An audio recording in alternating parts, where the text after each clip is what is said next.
Welcome back, ladies and gentlemen. Welcome back to the Aunty C podcast. My name is Ivan Dietlefs. I am your host, and I'm also the creative director of this channel. Aunty C, how's it going there in Abu Dhabi? It's hot. It's lekker, my bro, my chana, my ching chong. Yeah, no, it's lekker, guys. But before we start, if you like this channel, please like and subscribe to the channel because I'm busy following my dream. Yeah, all the way in the UAE. This is episode number 2 today, and yeah, no, Abu Dhabi's great. Hot as hell, as you know. I don't look like this. You're going to see the video we're going to post about the car event on the first episode. I look like SH1T, my friends. Ivan, you can't even edit me because I was sweating so much. So, before we carry on, I just want to show you this beautiful shirt that I got today. As you can see, it is an official F1 shirt that I bought in Monza in Italy. Aunty C, you know about this shirt, right? Yeah, guys. So actually, there's a story behind that shirt because I bought these F1 tickets in March because I thought me and Ivan and another friend would go to the Monza F1, and then I got this job in the UAE, and unfortunately, I couldn't go. So then Ivan and a friend and someone else went to the F1, and just quickly give us a quick 2 minutes. How was that F1? Is it worth buying general access, or would you not buy it again? Yeah, so very interesting. I really enjoyed it. Being in Italy was amazing. It was very hot. We went for 2 days. The heat was really crazy. So some tips, some pro tips now. Definitely take something to sit on, and maybe if you can an umbrella. But we did find shade because there's actually quite a lot of. It's almost like there's a forest like in the middle side of the track, and so you can get some shade if you need to. But to be honest, to really enjoy it, I would try and get a seat in one of the stands because that means you've got a dedicated seat. Because otherwise, you've got to kind of jostle for a space, and then you're like sitting on the fence, like this, trying to see the cars, and then you're at a place where you only see them for a short while, where maybe you want to be on the straights or whatever. Or they've sometimes got these little like stands where you can kind of stand on as general access. And man, like people are there from early and getting in, especially on race day, the line was absolutely long. We had to walk for a couple of 100 meters, maybe a kilometer or something, to get to the end of the line. I mean, didn't you say you walked like 15 kilometers per day? Yeah, so the first day we kind of were walking around to find a good spot. I think we walked about 15 or 17 kilometers, so it was a hell of a lot of walking. But there are a lot of cool things going on during the day. But the coolest thing was on the race day. They did a couple of laps in old Formula One cars. So they had some Formula cars, I think, from the 60s, and they had my favorite, the V10s as well. They had a V10, I think it was a Mercedes or McLaren Mercedes, I can't remember. But man, that thing was roaring and the sound was beautiful. That was probably my favorite part. And then the race itself, of course, because you kind of also, yeah, that's the other thing why you want to actually be at the stands, because unless you've got a phone, that's showing you a live update, you've got no idea what's going on. You don't know if people are pitting or anything like that. But if you're at the stands, you usually have a screen. Yeah, I hear people normally have an earpod in with their phone, checking the live stream like on a DSTV or whatever. But okay. Awesome, man. That sounds great. I'm glad you enjoyed it. Yeah. So sorry you couldn't be there, but next time definitely, and I would definitely recommend it to anybody, especially if you well, even if you don't like it, just doing it once is really awesome. And the food was actually pretty good. I mean, there were some food stalls, but the Italians know how to do food, so that was really lekker. But anyways, let's get on to today's subject. What are we talking about today? Today we're talking about taxis. Taking taxis in the UAE. It's not as easy as you expect. I mean, okay, so I know you get three. I'm in Abu Dhabi, and Dubai's got different taxis now. I've only been to Dubai once. Didn't really use a taxi there. My friend had a car, but yeah, I've been using taxis on weekends because I don't have a car. So, um, I majority use. It's called Abu Dhabi taxis, the first one, and then the second one is Karim, and then you also get the third one is your normal Uber. but I have not used Uber. But Uber and Karim, I heard, is on the same level. Abu Dhabi taxi is a tiny bit cheaper.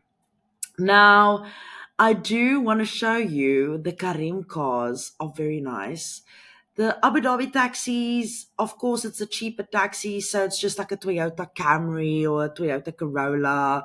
It's an entry level Toyota, so I'm not really going to show the viewers that that's a plain car. But the two cars I do actually want to show you that I took with Karim. Now, just to give you a quick overview, Karim is about 10 dirhams more than Abu Dhabi taxi. Now, 10 dirhams is about 50 bucks, 50 rand. Um, so yeah, like 13 kilometers is about 150 rand, but with a Karim, it might be 200 rand. So that's the difference between prices. But of course, then you drive in a nicer car. Okay, so the first taxi I want to talk about is the Bestune B70. Now, we don't have Bestune cars in South Africa.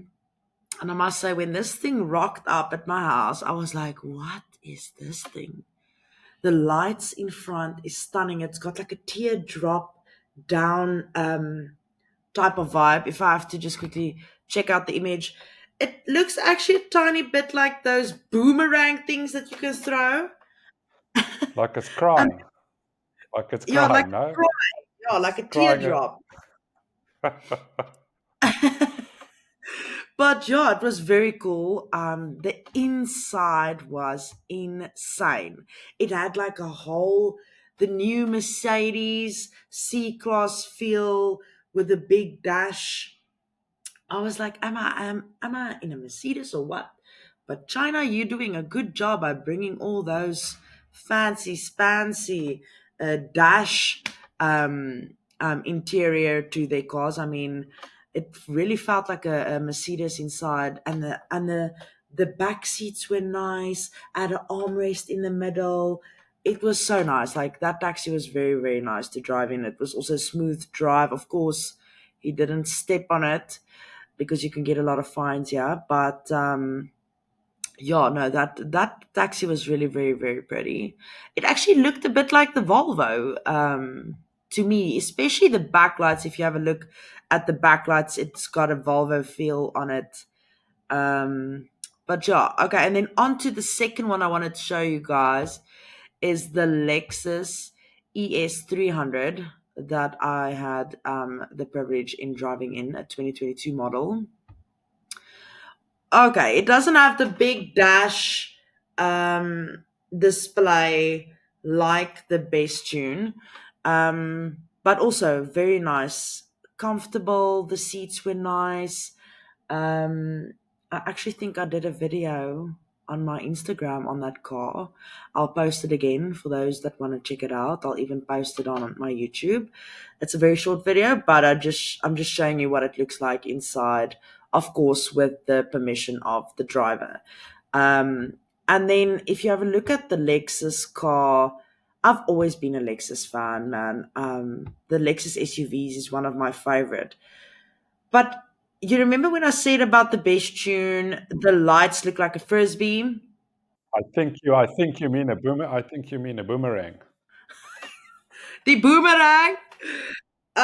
But you know that it's got like a solid line in the light, which I really like. It looks like a cat eye. I love cat's eye. Look, even my glasses have got a type of cat eye to it. But you know, like the lights just are like boom in your face. Like, look, yeah, I'm coming. Like you can see the car approaching, which is very, very nice that I had the chance to drive in a Lexus. I haven't actually driven in a lot of Lexuses in my life. Ivan, have you been in a Lexus? Yo, I don't know actually.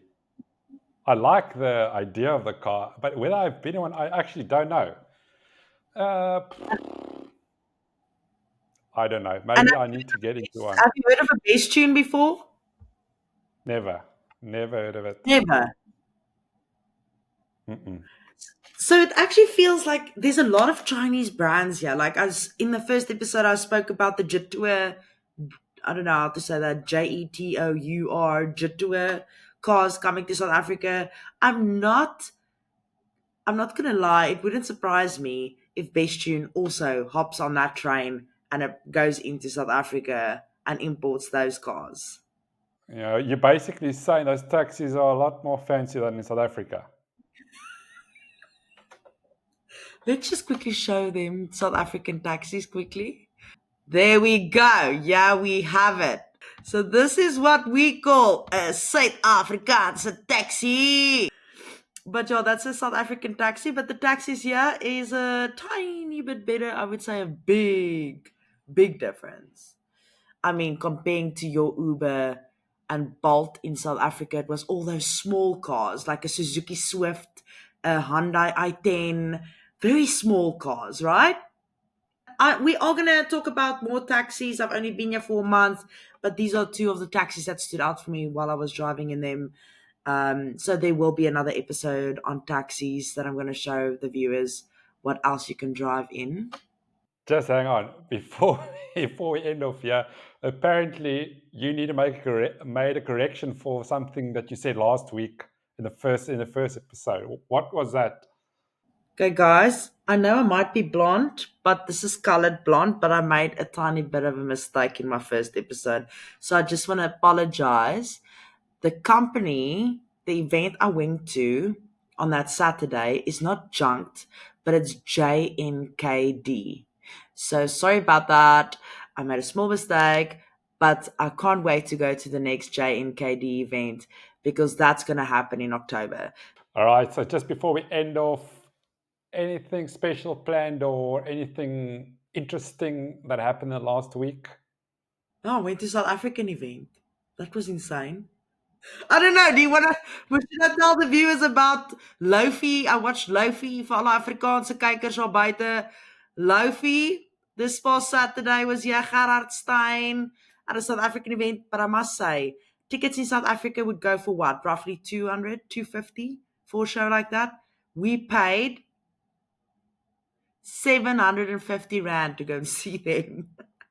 There are places that you can drink alcohol, right? And how the prices for the alcohol there? Like a glass of champagne, 150 Rand. A bottle of wine, 1,000 Rand.